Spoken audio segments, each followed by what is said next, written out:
Hello दोस्तों, अगर आप कहीं से भी कच्चे कर्मचारी हो तो जी हाँ दोस्तों, बहुत बड़ा धमाका, बहुत बड़ी खुशखबरी। दो खुशखबरी मैं आपको दिखाने वाला हूं, जो कि अगर आप हरियाणा के अंदर लगे हुए हो या हरियाणा से बाहर जैसे उत्तर प्रदेश में या एमपी में लगे हुए हो, तो उन सभी के लिए भी बेहतरीन खुशखबरी। जी हाँ दोस्तों, अगर आप पंचायत सहायक सीपीएलओ लगे हो, कहीं ना कहीं आपके लिए भी एक अच्छी खबर मैं आपको दिखा ही सकता हूँ। आपने थंबनेल में देख लिया, कच्चे पक्के कर्मचारियों को मिलेगी दो बड़ी खुशखबरी। यहाँ पर नायब सिंह सैनी की आपके सामने एक तस्वीर है, जिसमें खुशखबरी 1 नियमितीकरण, खुशखबरी 2 वेतन वृद्धि। आज है 17 अप्रैल 2026। मेरे पास कच्चे कर्मचारियों की हो या पक्के कर्मचारी की हो या सरकारी स्कीम की कोई भी अपडेट आती है, मैं आप सभी तक साझा करने की कोशिश करता हूं। फटाफट से चैनल को सब्सक्राइब कर लीजिए। व्हाट्सएप ग्रुप और टेलीग्राम ग्रुप का लिंक डिस्क्रिप्शन में, आप उसे भी फटाफट से ज्वाइन कर लीजिए। ये देखिए दोस्तों, थोड़ा यहीं से शुरू कर लेते हैं। सुप्रीम कोर्ट की मोहर, सुप्रीम कोर्ट का बड़ा फैसला। भूपेंद्र सिंह हुड्डा कार्यकाल की नियमितीकरण की नीतियों पर लगाई मोहर।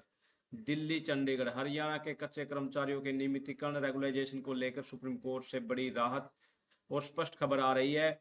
कोर्ट ने 2014 की नीतियों पर फैसला सुनाते हुए स्थिति साफ कर दी है, जहां एक और हजारों कर्मचारियों ने राहत की सांस ली। यहां सुप्रीम कोर्ट का फैसला, 16 जून 2014 की नीति, इसे वैध वैलिड माना गया है। 18 जून 2014 की नीति, इसे वैध बरकरार रखा गया है। और यहाँ पर कर्मचारियों को क्या मिलेगा लाभ। जो कर्मचारी 16 जून और 18 जून की 14 की नीतियों के तहत पक्के हुए थे, उनकी नौकरी पूरी तरह सुरक्षित है। उन पर मंडरा रहा खतरा टल गया है। प्रमोशन, वेतन वृद्धि और भत्तों पर लगी रोक तुरंत प्रभाव से हटाने के आदेश हैं। सभी लंबित लाभ बहाल करने के निर्देश हैं। भविष्य के लिए अन्य पत्र कच्चे कर्मचारियों के नियमितीकरण का रास्ता साफ हो चुका है।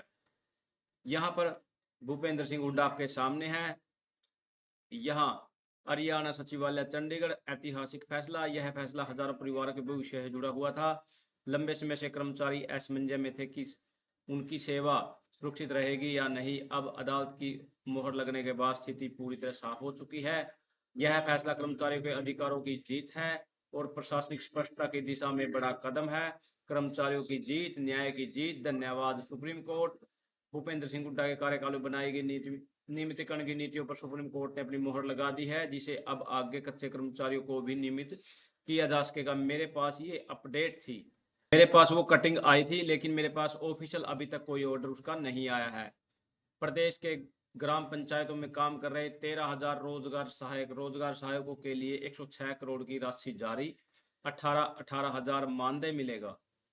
यहाँ राज्य सरकार ने प्रदेश के ग्राम पंचायतों में काम कर रहे 23,000 ग्राम रोजगार सहायकों के मानदेय के लिए 106 करोड़ रुपए की राशि जारी कर दी है। इसे उन इन इस महीने समेत आगामी 2 महीनों तक मानदेय का भुगतान किया जाएगा। प्रत्येक ग्राम रोजगार सहायक को 18,000 रुपए मानदेय दिया जाएगा। राशि जारी होने के साथ ही जनपद पंचायत के सीईओ को सख्त हदायत दी गई है। इसका उपयोग मानदेय भुगतान में किया जाएगा। किसी अन्य कार्य में उपयोग किया गया तो अधिकारी जिम्मेवार होंगे, उन पर कार्रवाई की जाएगी। अफसर अब तक मानदेय भुगतान के लिए दी गई जाने वाली राशि अन्य कार्यों में खर्च कर देते थे। यहाँ पर ये देखिए दोस्तों, किसी अन्य मद में नहीं खर्च की जाएगी राशि। यहाँ वित्त द्वारा सौंपे गए आवंटन में साफ कर दिया। वित्त वर्ष 2026 के लिए योजनाओं के संचालन की शर्तें तय की गई।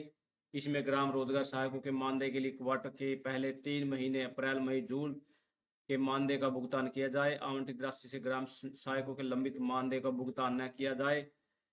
विभागीय अफसर द्वारा पिछले साल खर्च की गई राशि का भुगतान भी न किया जाए। यह राशि 18,000 रुपये प्रति ग्राम रोजगार सहायक के मान से जारी की जाए जा रही है। मनरेगा योजनागत बार सरकार ने राशि प्राप्त न होने पर नियमानुसार मनरेगा परिषद द्वारा समायोजन की कार्रवाई की जाएगी। आवंटित राशि का खर्च किसी भी स्थिति में अन्य मद में नहीं किया जाएगा। 5% बढ़ाकर छठा वेतन पा रहे कर्मचारियों के महंगाई भत्ते। राज्य सरकार ने प्रदेश में छठा वेतनमान प्राप्त कर रहे कर्मचारियों के भुगतान भत्ते में 5% की बढ़ोतरी की है।